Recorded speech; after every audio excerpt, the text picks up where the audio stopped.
n'y a que d'excellentes nouvelles. Catherine est morte.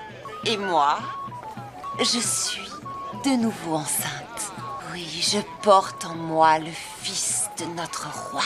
La nouvelle de la mort de la reine Catherine est arrivée. Anne Boleyn a enfin poussé un soupir de soulagement. Pendant longtemps, parce que Catherine était encore en vie, l'Église avait toujours refusé de reconnaître le statut de reine d'Anne. Maintenant que sa rivale était morte, elle pouvait enfin légitimement se considérer comme reine. Ce qui la rendait encore plus folle de joie, c'est qu'elle était de nouveau enceinte de l'enfant du roi. Elle avait déjà fait une fausse couche auparavant. Cette fois, elle était convaincue qu'elle donnerait naissance à un héritier mâle, et consoliderait définitivement sa position. Mais ce qu'Anne ne savait pas, c'est qu'au moment même où elle se réjouissait de sa grossesse, Henri courtisait secrètement Jane Seymour. Sous ses ordres, Jane était entrée au palais en tant que dame de compagnie d'Anne. Anne avait immédiatement percé à jour l'infidélité du roi, mais elle n'y prêtait pas attention, pensant que l'enfant qu'elle portait pourrait regagner l'amour d'Henri. Même quand son père l'avertit secrètement de se méfier de Jane, Anne refusa sans hésiter. De l'autre côté, Henri était complètement envoûté par la douceur de Jane Seymour. Puis-je vous baisser la main?